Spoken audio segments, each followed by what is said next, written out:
Anyway, so that's Invitation is the sincerest form of flattery. I'm teasing. So it doesn't start till 2. Oh. So we still have, what time is it? It is. 1:58. 1:58? 2 minutes. 2 minutes. 7? Oh, closer than I thought. Yeah. We could start early then. I have a feeling this is about it. Oh boy. Look at that. All right. Oh boy. I have a text about possible tickets to Hamilton, but I can wait on that. And tickets to Letterkenny. Any Letterkenny fans in here? Oh, isn't it that show on Hulu about the Canadian? Yes, yeah, it's my new favorite obsession. It's not real. It's not what we're going to be talking about, but I just want to let you know. Yes. Wow. that, Final Fantasy panel turns into the Letterkenny yes. panel. So, hello everybody. Hello. How's it going? Well. Actually, Jason Marsden, just in case you don't know, of course. and my mentees are in here in the front. They will be doing random impressions. Sure.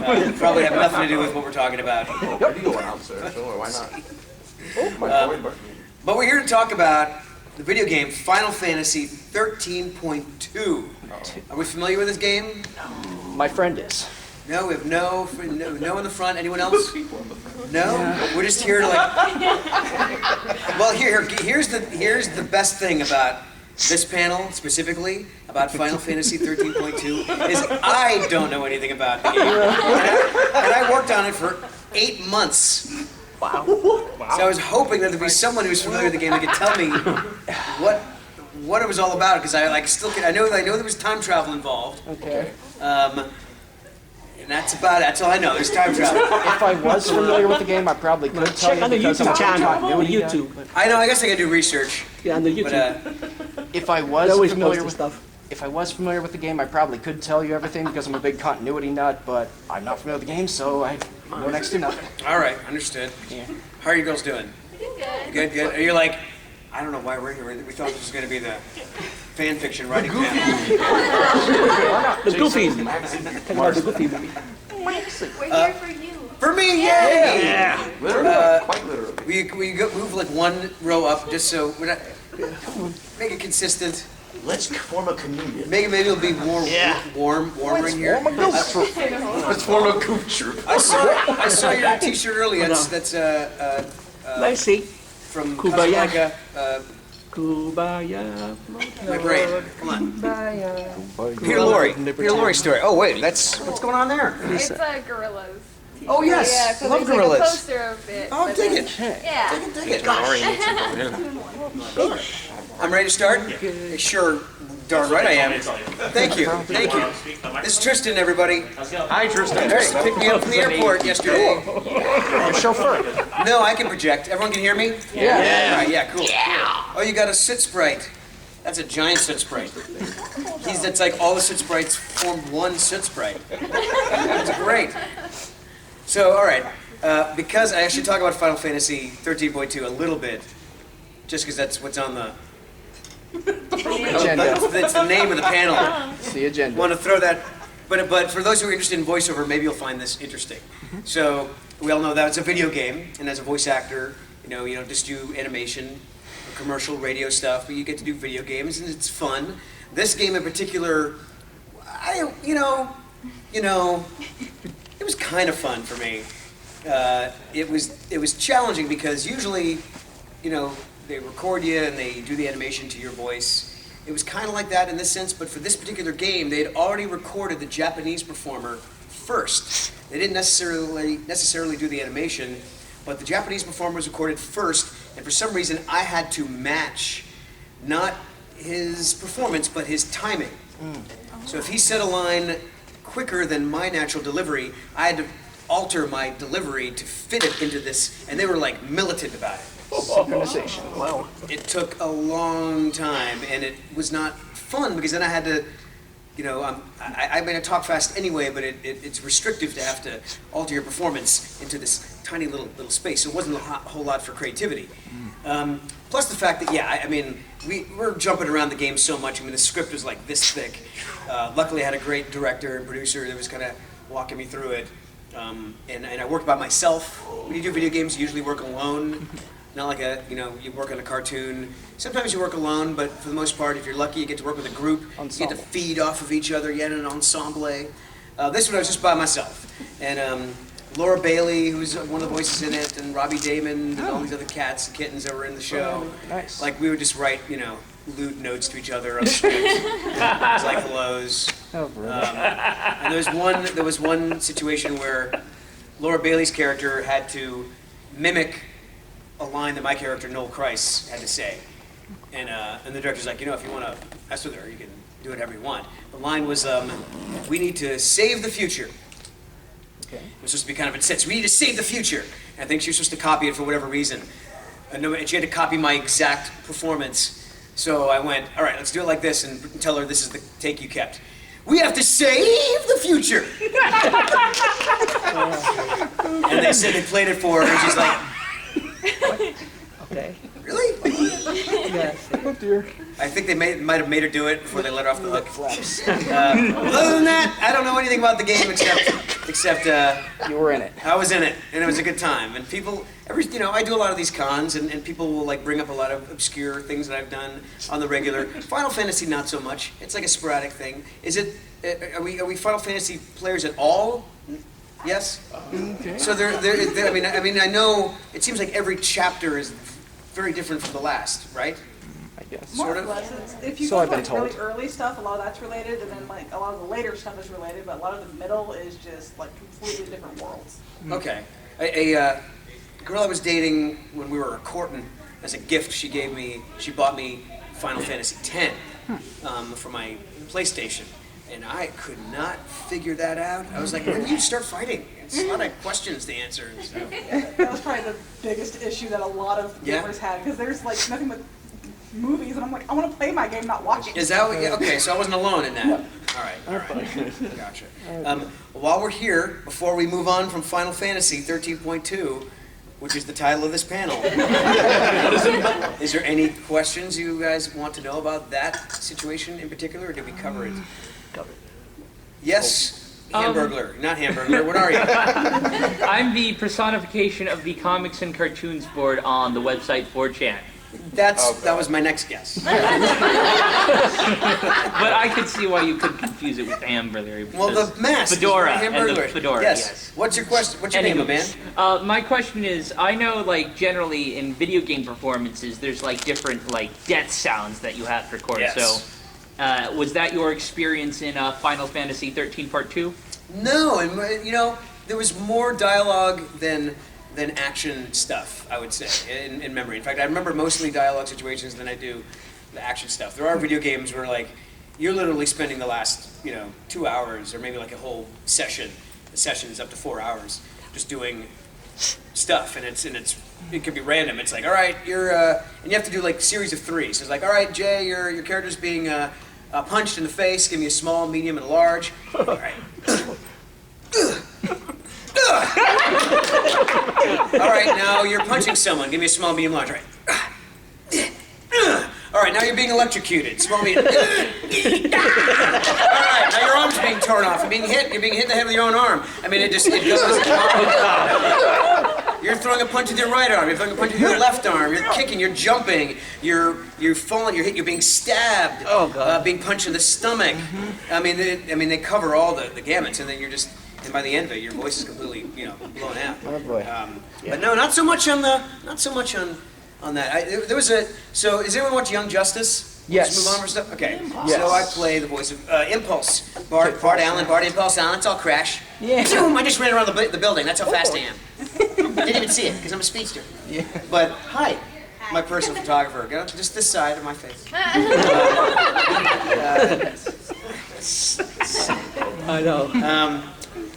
I was gonna say. At the end of that, there was one session we had to do where they wanted Impulse to say like all the characters' names in the show Really? 3 times in a row. Wow. For because they couldn't. It's very. I mean, animation's getting cheaper these days. They couldn't afford usually they record it and then later they have you come in to do an ADR session. Does anyone know what ADR is? Yeah. Automated dialogue replacement. Yes. Describe what ADR is for people who don't know. It's where after the show has been animated, you have recorded, you go back in so you can sync your dialogue to the actual final product. Very good. Y'all hear that? Yeah. Yeah. Anime. When you do anime, it's you're basically that's all ADR. Dubbing. When you're dubbing that. So they weren't doing any ADR sessions because they have to pay us an extra bump for that. Oh, boy. So like while you're hearing this session, they just wanted me to, and every actor had to do this. We had to name all the characters in different sorts of distress. So it's like Batman, Batman. All right. Nightwing! Nightwing! Blue Beetle! And I mean for hours. And then different reactions and then like running and walking and stuff like that. It took the fun out of it a little bit. Stock recordings, then. What's that? So basically, stock recordings. Stock recording, yeah, they're stockpiling all the stuff. So in case they have an action scene that they really want, let's see who's in the scene. Oh, look, Bart Allen's in the scene, and there's Batman. We have in the library of him calling out to Batman. Let's stick that in there, and they just save themselves, a session fee. There's that. Yeah. So, let's ride the. Thank you. This is Justin, everybody. Give it up to Justin. Go, Justin. We worked together at ShadowCon. Anyone go to ShadowCon? A friend of mine did. Yes. Did we meet at ShadowCon when I was there? Yes, we did. Yes, we did. Excellent. Boy, my worst nightmare is hanging out at a golf resort. So I was a little concerned when we got there. But for those who don't know, that's where it took place. And it was really, I thought it was hysterical because there's part, and no offense to anyone who loves golf, but I'm like, it's just so ridiculous. But the guys who are there, it's mostly like the non-pro golfers who take it really seriously, who dress up in the thing and they drink, and it's so weird, such a machismo kind of thing. But it was weird seeing like that group together mixed with a bunch of cosplayers, like just running around the greens and stuff like that, and they'd share space, and like the golfers would give them like weird looks, which is just weird. I'm Pot, I'm Kettle. What's that? You kids better get on my golf course. Get off my golf course! This wasn't on my schedule today. You're a dog whippersnapper. I'm trying to do. I'm doing stand-up every so often. I'm trying to work like this joke where I talk about how the sports fans, make fun of us, the nerds. But if they just look at themselves, what they're doing is not anything different than what we're doing at all. They paint their faces for the thing. Sorry. They even dress up in football. They dress up. They football jerseys. They paint their faces. They make signs. They are obnoxious. They gather in. They're obnoxious. They gather in packs. Everybody by name. Yes. It's so weird. They're It's so geeks weird. too. They're so geeky. But I've never been publicly shamed by a cosplayer because I'm wearing I'm Hufflepuff and they're Slytherin. Like I remember going to a football game and being like, the first pro football game I went to was in San Diego. I saw the San Diego Chargers versus the Titans, and I had moved to Tennessee, so I wore a Titans shirt in solidarity. I don't care, but I expected some good-natured ribbing. We're not going to talk about sports, I promise. Oh, I thought they were leaving. I expected some good-natured ribbing, but people were mean to me, unreasonably cruel, and it really took the fun out of it. Yeah. But It happened. back to Final Fantasy 13.2. What is it about? What is it about? Hello, welcome. We're talking about Final Fantasy 13.2. Have you guys played that game? Yes. Yes, excellent. Come What on. it's about? We got special seats for you right up front. Come on down. We need Come on down. we need people who know about this game. What's your name? You're dressed as I'm Danielle for Final Fantasy 13. Yes, come here. Oh god. Tell us about the game. Oh no. I'm falling apart. What's your name? Lauren. Lauren, tell everybody what that game was about. I worked on it. Yes. Yes. No. That's correct. And I tell everyone I worked on it for 8 months and I was still confused as the storyline and what was going on, and all of us kind of share that same experience. So as an expert, Oh god. as Lauren, the Final Fantasy 13.2 Oh, no. expert, explain to everyone what it was about. You see, Vanille was in a crystal, so I don't know. So you're basically saying like you're a fan, you played it, but it's still confusing to you too. Oh, very. Okay. All right. It So actually made more sense than the second one to me, but you know. okay. All right. Okay, I played 13.2 and 13.3, and I'm still confused because all of it, and when it involves time traveling, that's when it all went down the toilet. Oh boy. Yes. So it's like there's time travel, and Noel had lost his wife or girlfriend. He was trying to get her Friend. back. Friend. Friend crush, or All right. All right. I'm trying to remember my direction for that because I thought that she was a lost love that he had angst over. There's a lot of angsty stuff with Noel Kreis. Of course. Final Fantasy. Yes. there's every world of fantasy there needs to be an angst character. So your character. I was the angsty character? Yay! Excellent. Enjoy the I just liked he had a cool outfit, cool hair, and weapons. He had nice weapons. I dig it. But I figured maybe he's not, like of all the cosplayers, I'd never see a Noel Kreis cosplay. Really? So maybe he's not the most beloved. We had one in Final Fantasy Ball a few years back. All right, wasn't that Rudy himself, I think, was doing No, that? it was a guy named Eli. Okay, all right. Gotcha. A couple feet short of Ruby. Oh, okay, like my height. Groovy. Yeah, man. So interesting. And then you work in a video game, and you don't know like how it's going to be received, and then you get invited to Tampa, Florida, to talk about it. And we don't know what it's To a room about. of people that haven't played it. Oh boy. that share the thing. Well, I'll open it up to questions. I can talk about whatever you want. Let's do that. Okay. Yes. Yeah, you have been to the Monster House, the one in Texas? The Munster House in Texas? Yeah. No. Yeah, they got some couple built like the They made like a replica of the Munster House The in Munster Texas. House What in city in Texas. Texas? I forgot what. If you check on the YouTube channel, they Well, I have- won't do it right now, but I will. Okay, I will Yeah. do that. In time. Yeah. I've met you several times. I forget your name. I'm sorry. Jose. Jose is referring to a show that I did called The Munsters Today. You were Eddie. I was Eddie. I don't know. I don't know. I don't expect everyone to know that. We have some applause here. Thank you. I was not the original Eddie. That was Butch Patrick. That was done in 1966. You were the remake. I wasn't born Yeah, yet. no, that's, You were the remake. I was in the reboot. Yes. So I'm Eddie.2. Eddie 2.0. There we go. Yes. No, I have not seen that. I have not. okay. Anyone else? Yes. What are some of your favorite memories from Boy Meets World? What are some of my favorite bands? All right. snap. Any Boy Meets World fans in here? Yes. Yes. Does anyone know that I was on that show? Yes. You had great chemistry with Will Fidel. Thank you so much, my buddy. We're still pals. Who knows that my character's name on that show? Jason Marsden. That's right. You're a fictitious version of yourself. Same name. Had a great time doing that show.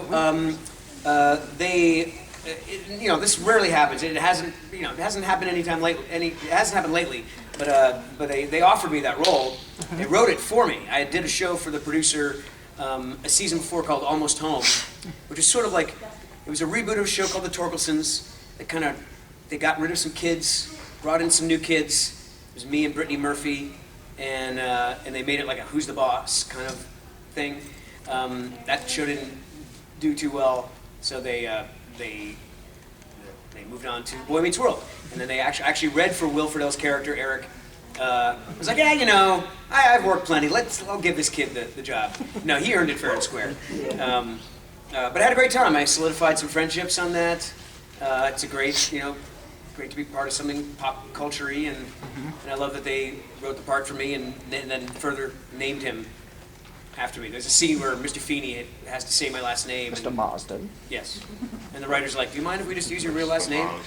I said, sure. Let me go look a private joke. So that's why my character's Jason Marsden. Yeah. Completely different The character. end credits say Jason Marsden, Jason Marsden. Yes. That's how I signed the pictures. I brought pictures like, to Bobby, love Jason Marsden, a.k.a. Jason Marsden. Yes, Hamburglar. Thank you. Blueberry Burglar. Considering you voiced a major character on Fairly Odd Parents, Chester McBadbat. Yes, Chester McBadbat, ace photographer, 22 pictures. Oh look, it's Foxy. Foxy's here to get the fruit out of my braces. Yes. What was your experience on that show? And I'm assuming you have met Butch Hartman. Yes, I have. We're all, we know what we're talking about, Fairly Odd Parents? Yes. Yes. The second Chester. What is that about? The second Chester. Frankie Muniz was the first Chester. Really? Yeah, but he was busy. He got busy being a TV star. Oh, yes, no, maybe, I don't know. Can you repeat the question? What's that? Is that a line of dialogue, or do you want me to repeat your question? Oh, I was Frankie Muniz, Malcolm Little, theme song. Thank you. I'm not hip like you guys, okay? I'm 40. Okay, I'm I didn't watch 45. Malcolm in the Middle either. Okay. Anime convention, we're not hippies. Thank you. No, we're all a bunch of weirdos and nerds, aren't we? Yay. But I'm not cool like you guys. I don't know all this stuff. Like I was researching, watching My Hero Academia in my room because I don't know. And I meet all the actors from it. And they're all beautiful people, and I want to support them and watch their stuff. Loved working on Fairly Odd Parents. It was a good time. Yes, I did work exclusively with Butch Hartman. He directed the voiceover sessions pretty much, and I'm kind of an arrogant performer. I don't like to be directed. I like to just point me in the right direction and let me do it and guide me. I don't really like line readings, and Butch will guide you and then he'll give you line readings, and I love his line readings because that show is a direct representation of his sense of humor and his rhythms and his sensibility. So to honor that, I'm happy to do that. So he'll let me try it, and then he's like, do it like this, and then I'll do it like that, and then we get to move on, and he's not upset with me. That was a good time. Had a good time. Excellent. Yes. Backing up to Boy Meets World, why didn't they keep your character on that show? I don't know. I really don't know. To be perfectly candid, when they got picked up, I basically, I wanted to make sure that my agent knew. I was like, I don't know if I want to do, as many episodes. I'd like to be free to do something else. I don't know if he asked for more money. I don't know what transpired, but there wasn't really much of a discussion. All of a sudden, they got picked up, and I just wasn't being asked back. And it was weird because I was friends with Will Friedle. I was on the set all the time. And when I was done, I worked on Step by Step. When I finished Step by Step, I go over and see him. So it's not like I was, unavailable. I was there, but I don't know. I was sad to have not been in. I was sad to have not been in the final episode where they brought everyone back except me, and I was there. I was there that day. So I don't know. Maybe I pissed somebody off. Maybe someone pissed someone off. I never got a right answer to that. But I was pleased. I did 10 or so episodes. Yes, lovely. Well, thank you. You. Was it fun to return to voicing everyone's lovable furry icon, Kovu? Yeah. Yes. You all know what she's talking about? Yes. Lion King 2, Yes. but King 2. Return? Lion Guard. The Lion Guard. Yeah. Really? They brought him back in They that? brought her back in the Lion Guard two times. There was I haven't like a seen sort of that like show a preteen Kovu in one episode, and then it was like an episode that was right before Lion King 2. Was that the storyline I think so. aspect of it, or right after Lion King 2? Yeah. I think it's during the time skip when at the beginning of Lion King 2 with the kids, and then later when they're grown up. Yes. So it's in that time time gap. It was great. I mean, it's always nice to go back and reprise a role you did before, and all the gals love the Kovu. I've noticed. Circle of life. That's very waking for a lot of you. A friend of mine says that the kids call him Hot Topic Simba. Right? Was that funny?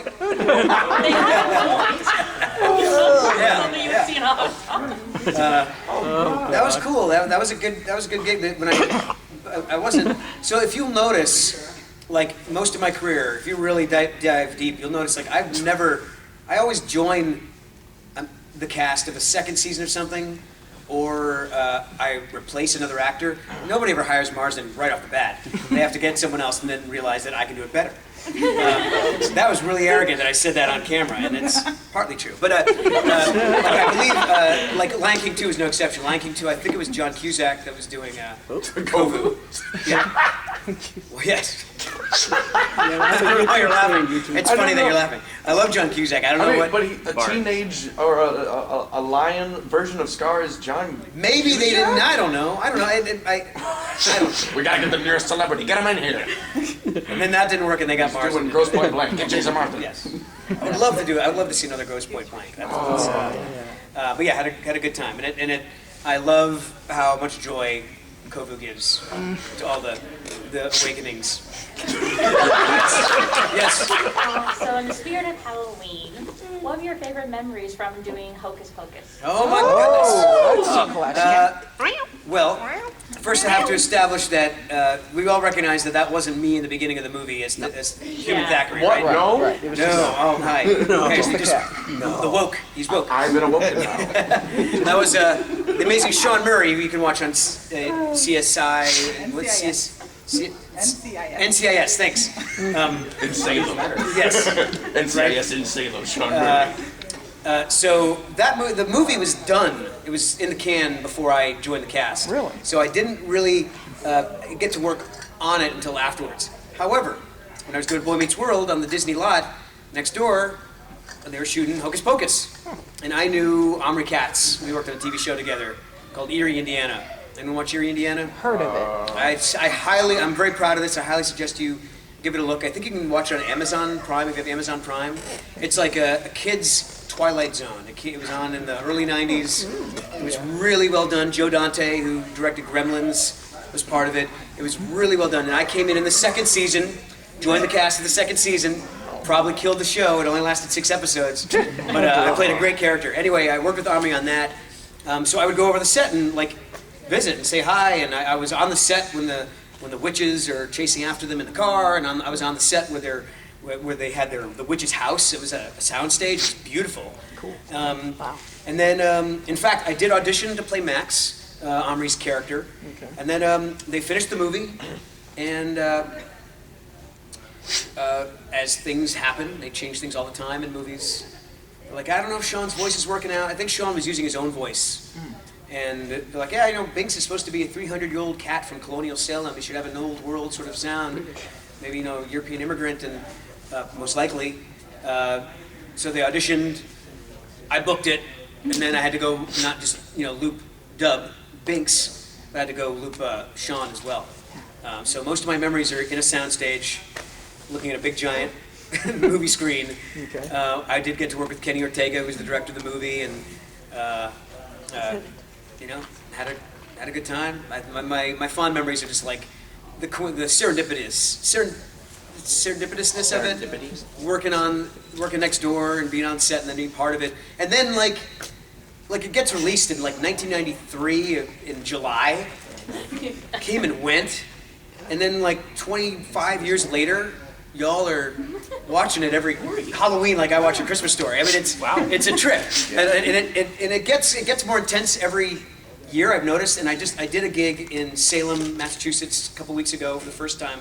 I'd never been there, and it's rampant. They shot a lot of the exterior stuff there, and lots of fans were there, and that's when it really hit me. I was like, wow, I'm going to be an old man, and my grandkids are going to be watching this movie, or it's still going to be around. I feel. So that feels pretty good. You an old man? Yeah, right. I will be one. As Yes. time progresses. Between the big three of Time Warner, Viacom, and Disney, as a performer, which one would you say is the most agreeable to work with? Wow, I love that question. Good question. Very good. Between Viacom, Warner Brothers, and Disney, agreeable. Ooh, okay.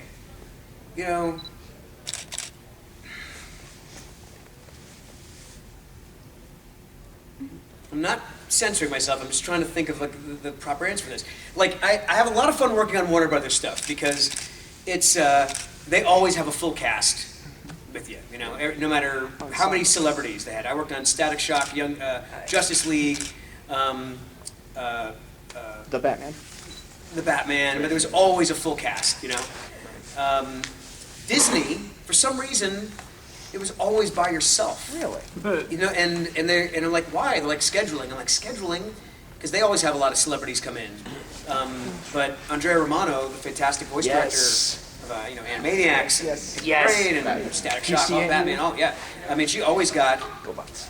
the big celebrities in the room with us. First company agree. I want to answer your question. I think I know what you're getting at. But I mean, they're all companies. As fun as they make all this fun content, but they are a conglomerate. They are a company. Disney is agreeable to a point, but it is, like, I'm not an employee. I've never been an employee of Disney. I was never an employee of Warner Brothers. As an actor, we're all freelance. The days of contract players is long gone.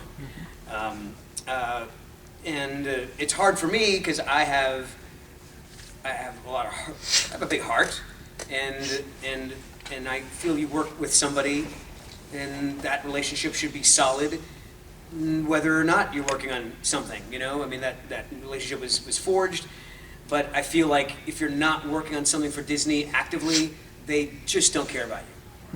They just don't. Like, I'll be candid. I'll ask for passes for parks, and they give me a hard time every time, even though my voice is in the parks, even though I'm continuously working on stuff for them.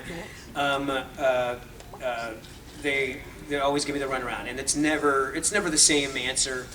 So that's frustrating, especially growing up being a Disney fan, realizing oh wow, this person was my hero, but it's all business. Yeah. It's all business. So. Yep. And now I just solidified that I'm never going to work for Disney again. We'll see about that. Hey, delete the video.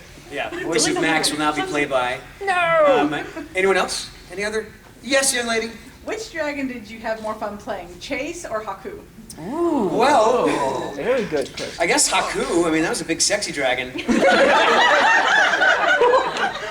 Okay. And he didn't have any dialogue, so that was way easy. Chase Young was fun. That was another job that they just offered that to me, and I didn't know anything about it.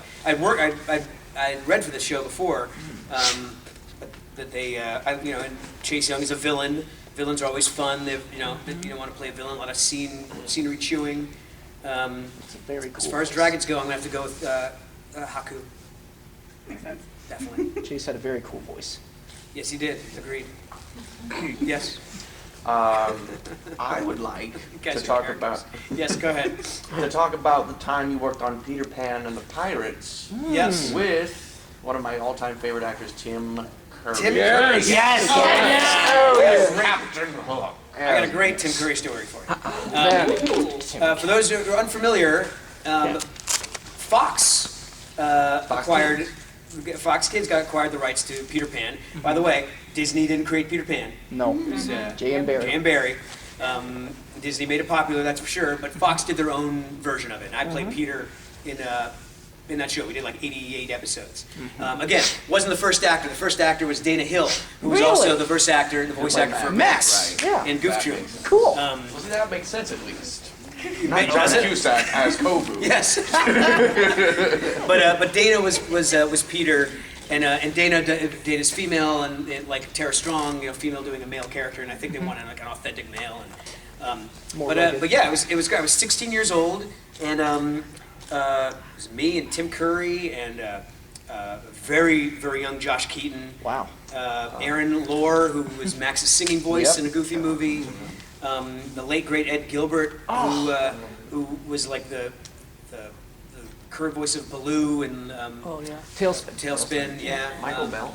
Michael Bell, he was in it. He directed the sessions. Michael Bell was a very famous voice actor. Smurfs, Snorks, Transformers, G.I. Joe, Rescue GoBots. Yeah. Michael Bell would direct the sessions, and that's going to lead up to the story. So Tim Curry, I knew who Tim Curry was. I never saw Rocky Horror, but I saw Annie. I loved Annie growing up. He played Rooster in that movie. Yeah.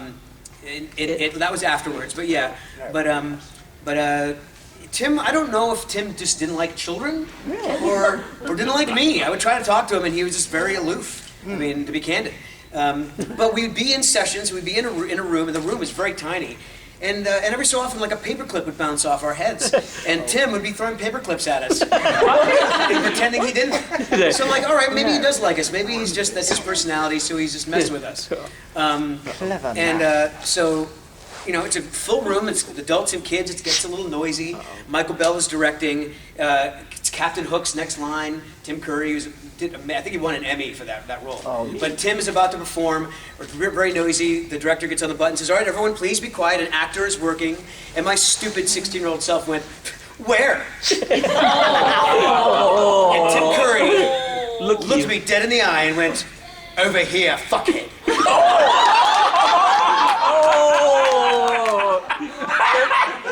got in trouble now. Brilliant. Oh yeah. Classy, man. I deserve that. I got to see Mr. Curry in Portland, Oregon at a con over there, and nice. you know, he's had some health. He had a stroke, and he's Yes. In the wheelchair. not the same, which is it's sad, but he still likes meeting everyone, and Has he done anything since that? Or I mean, I think he appeared in the Rocky Horror TV show. He did. Yeah, yeah. But as the doc. The doc, yeah. In the wheelchair. it's a shame he couldn't come No, back he's a for Rescue criminologist. Bots. He's a criminologist. Criminologist, yeah. Sorry. Which I will be playing at a performance in Mississippi on New Year's Eve if you guys are down there. I didn't It's a brilliant, no, for real. I didn't mean to laugh. No, it's gonna be funny. See me in stockings. I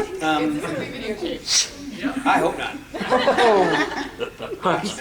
But yeah, Tim, he was great, and I snuck in where he was taking his pictures, and I'm like, I don't know if you remember me, and he said he did. I mean, I couldn't tell the level of what was going on, but we'd see him in the green room, and he's eating. I'm like, hey, Mr. Curry, can I get you anything?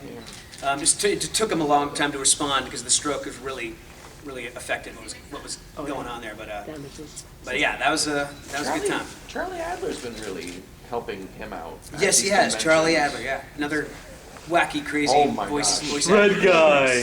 Good guy. He's been lots of commercials, I'm sure, and animation, Smurfs, Transformers. Charlie's been around forever. He's one of my Sonic the favorite Hedgehog. voiceover directors because not only is he an actor as well, but he is crazy. It's just crazy, and some of the stuff that comes out of his mouth would get me removed from this room. He just doesn't care. He doesn't give a shit. But he's a good guy. Yeah. Did you get to work with Tim Curry on Transformers Rescue Bots Season 1? No, he came in separately from all of us, and that was right before he got sick. So Yeah. I think Troy Baker, Johnny Reese replaced Johnny him. Reese replaced him. Yeah. Yeah. So no, I didn't get to see Tim. Oh, that's a shame. Yeah. I don't know why I want to talk to you, and I just want to talk to you in a cute voice. When I look in your face. Oh, I know. Oh boy. Got anything coming down the pipeline that you can talk about and are excited to talk about? I mean, honestly, no. No. There's been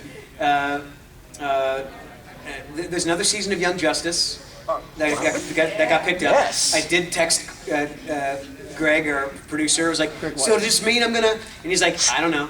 So, who knows? The voice of impulse is now someone else. I don't know. Tim Curry. Tim Curry. Yeah, I wouldn't put it past him. No, I moved to Nashville, Tennessee in 2013, and I thought I was going to live and die in Los Angeles. That's where my industry is. That's where my friends are. But I met a girl, and she was from Tennessee, and we got involved, and I would visit her family more than I would visit my family because I loved the South. I just loved the feeling of it. There was authentic people.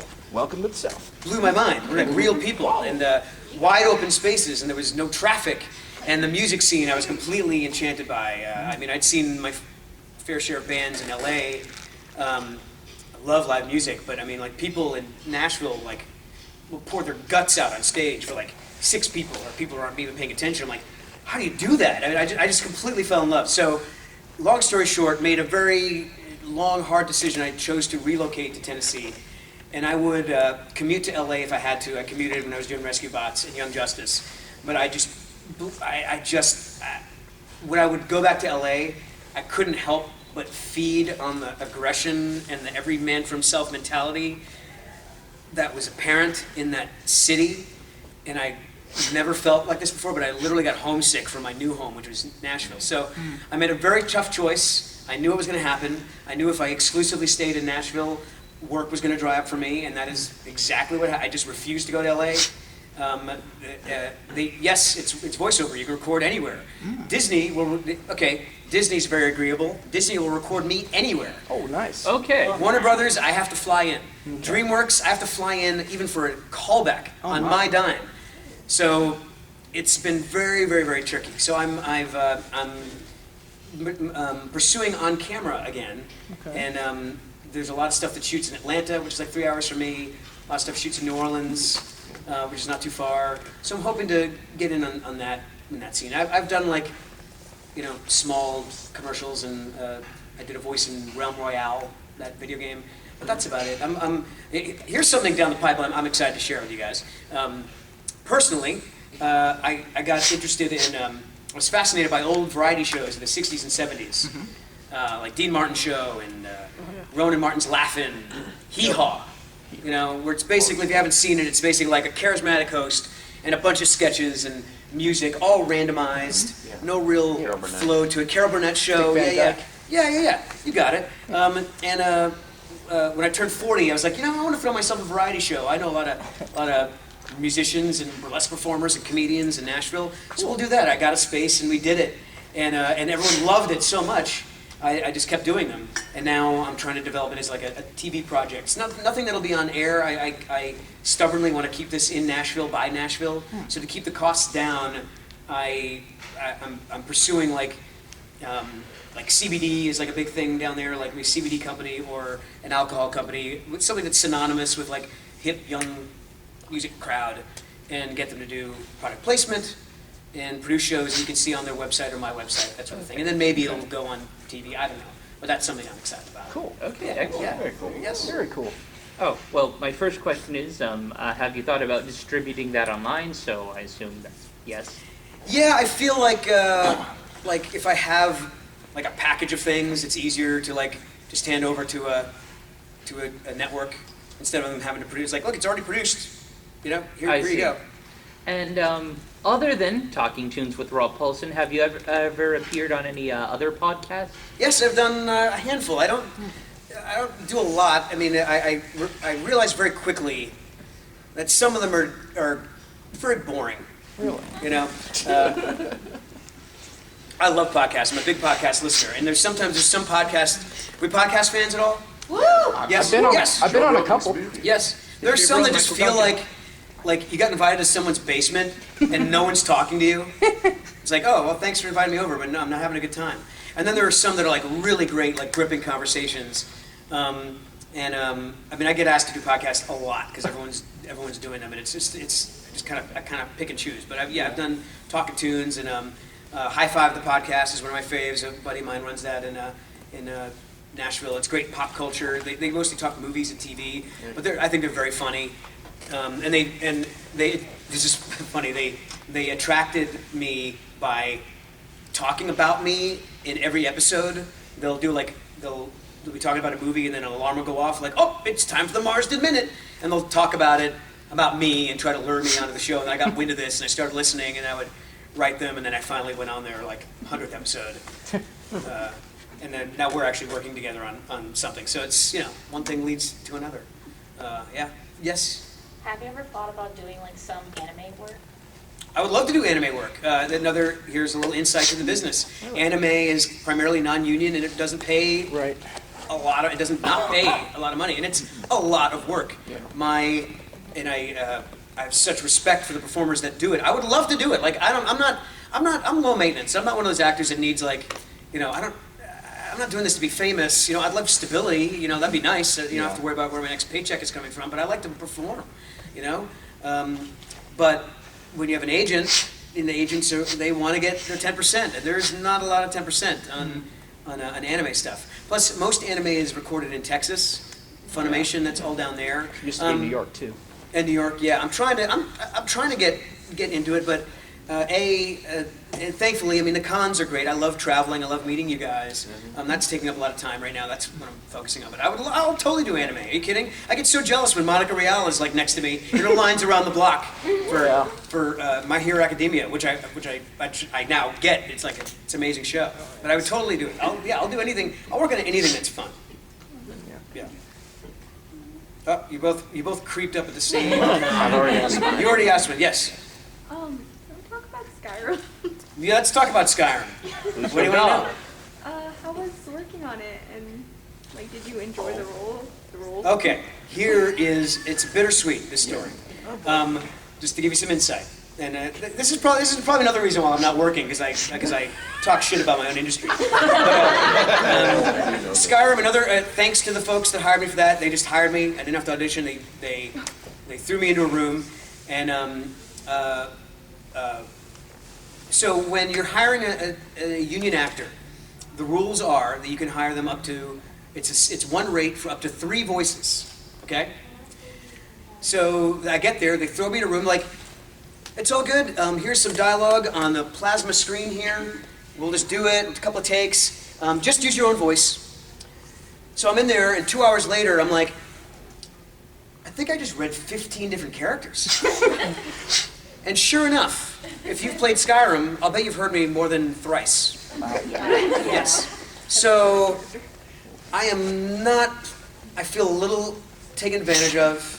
So it's bittersweet about that. I thought that was very, I mean, just be upfront with me, man. I don't know. I felt very upset and dirty, and I did go in for a second episode. I mentioned it to them, and they just like were being very stupid, arrogant about it. And you try to, and an actor, that's another thing. It's like you want to keep working. You don't want to ruffle feathers. So you don't want to like make your voice, you don't want to speak up. People are afraid to speak up. I don't mind speaking up. I like, especially when you feel like things are being unjust. So there's that. But a lot of people love that game. A lot of people tell me about it. My nephew will be like, is this you? Are you the bard? So yeah, it's cool to be part of something like that. Yeah, it's just something I think I'd like y'all to know, that the video game industry takes advantage of actors. They pay us less than animation, and they want more. So. Okay. Yes, Jose? So, what your favorite commercial? My favorite commercial? Yeah. Like to watch on television? Like, no, about that was in? That you was in. Like the, I think the one with Brian Austin Green.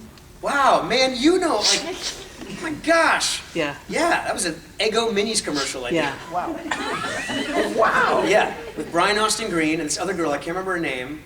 I'm just flashing back. How long ago was this? This was like 27 years ago? Wow. Okay. Yeah. No, because I wasn't, no, my channel. mom took me on that, so I wasn't 18 yet. So, somewhere in the 90s.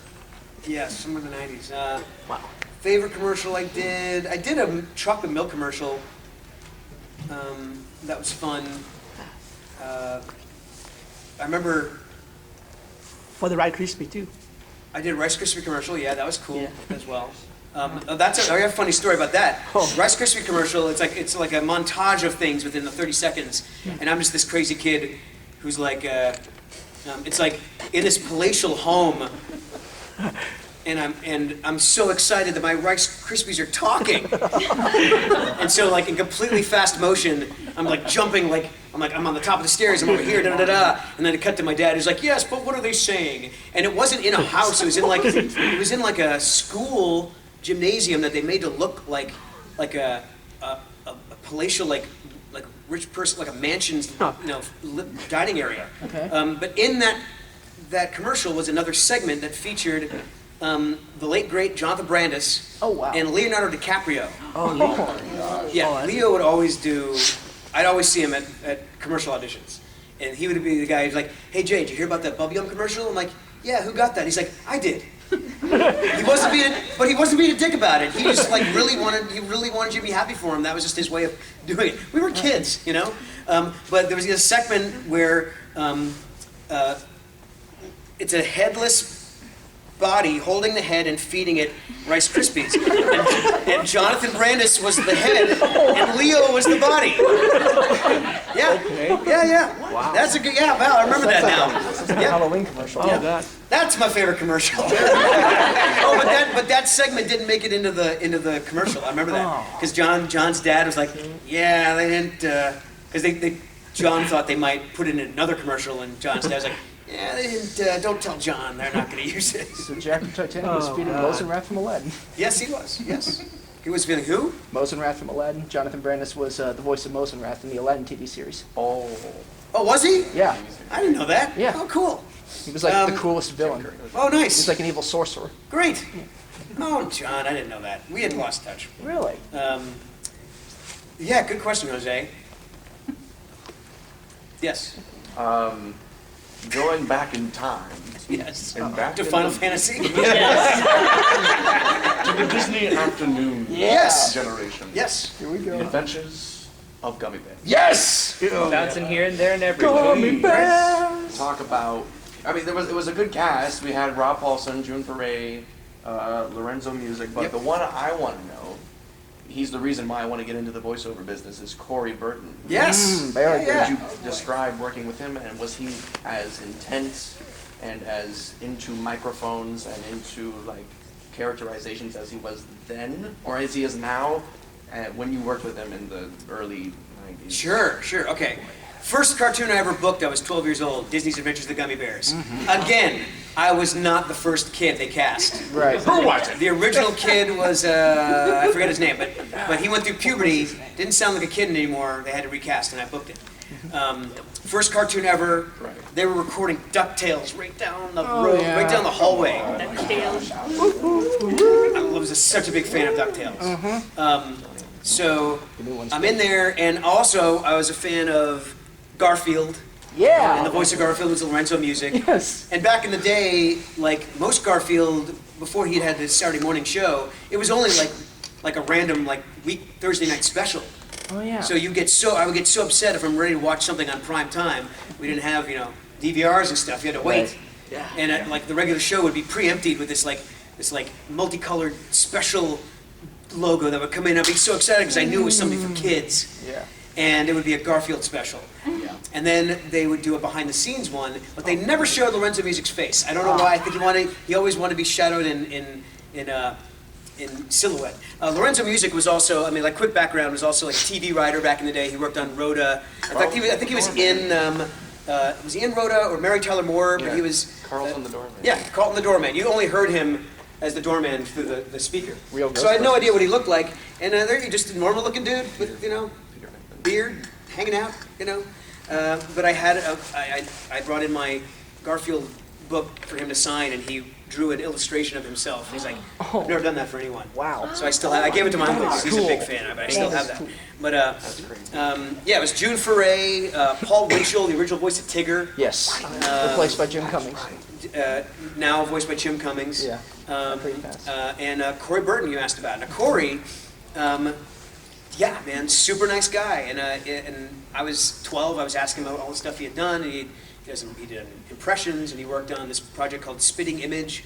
It was like if you've seen that Phil Collins music video where they're all puppets. Was he in that?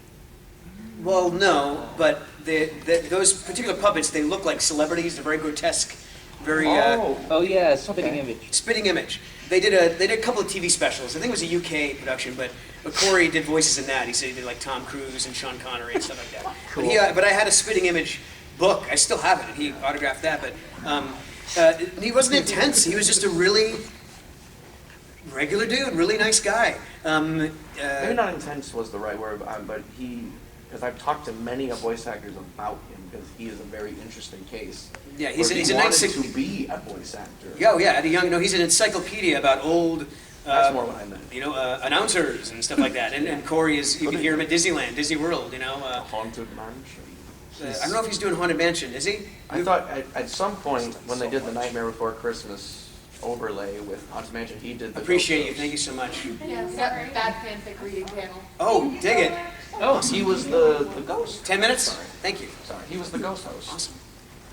Thank you, Blueberry Burglar. Not Blueberry Burglar. Thank you. Take care. I'll see you later. Thank you for the great questions. I know he did Hans Conried or Captain Hook for Disney. Yes, he does. At some point, he did do Paul Frees's ghost host narration, but I just hear that Makes he's sense. just like, maybe not intense, but dedicated to the art. He is extremely dedicated. Yes, he voice knows a acting. lot about microphones, and this is not something you have to know as a voice actor. I certainly don't. He just goes above and beyond. That's his passion. That's his joy. Hi. Hello. Being played off. That's Corey Burton. Yes, sir. All right, this one's probably more obscure.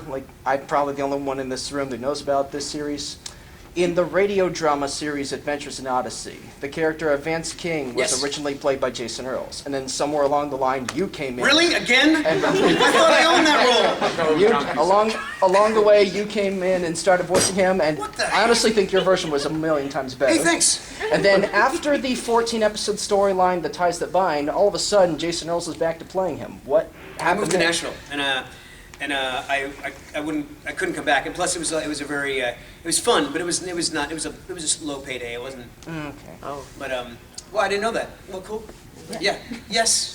Is there any roles that you auditioned for that you really wanted but you weren't able to get? Yes. What was like the one that really got to you? Like, Oh dear. Like that you really wanted it? If you turn off the camera, I'll tell you. Are you running, Cam? I'll try. Yeah, it's hard to pick like the favorite role. It's like picking your favorite child or pet if you don't have children, or plant if you're a plant person. And I all like them for very different reasons. The reason I love working on Transformers Rescue Bots. Has anyone else watched Transformers Rescue Bots? Mm-hmm. It was a Transformers show geared for like the 8 to 12 market. Was it on Discovery Kids? It was Discovery first Family. The Hub, the Hasbro Network, and then Discovery Kids. Family. It was awesome. Number one, I was a big Transformers nut growing up. So man, I'm in a Transformers show, and then have you ever worked in a job where you get along with everyone so hard that it feels like family? I mean, out of all the hundreds of cartoons I've done, like I get along with everyone, but this is the first time it was a perfect mix of like seasoned voiceover actors and voice actors that had never done cartoons before, and that we'd never met before, and the creatives we had known, and we got along so hard, and we still to this day share a text thread on WhatsApp, and check in with each other and tease one another and so on and so forth. We did 4 seasons of that show. We'd go out for dinner afterwards. I loved playing Cade. I played the fireman. And I loved it because it was very, like, it's an extension of myself. Cade's a very full of himself, arrogant kind of dude. And he drove Heatwave, the fire truck bot, voiced by the amazing Steve Bloom. Yeah. We had Tim Curry in that. We had Mark Hamill, who played our uncle. I've worked with Mark many times. Luke Skywalker. Joker. The Joker, of course. Sky Joker. And Peter Cullen, the original voice of Optimus Prime, he voiced Optimus Prime in the show. He would make an appearance every so often. I had never met Peter in all the years I've done it. And he came in to record his gig separately from us. I made sure that I showed up to meet him and to hear him perform. Now, he's like my height, number one. Really? Very soft-spoken, very unassuming to be like this big giant, this icon of my childhood. And I'm in the booth with the writers and just listening to him record. And the second he starts doing Optimus Prime, I shit you not, I just started crying. I was jettisoned back to my 12-year-old self, running home from school to, because it would come on at 4:30 after school, watch it, and there was Optimus Prime right there.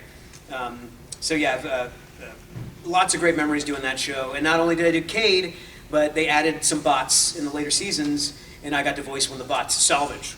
This big giant bot turns into garbage truck. It's a recycling truck, young man. That's right. Sure, don't you throw out your recycling. You give it to me, I'll turn it into a beautiful work of art.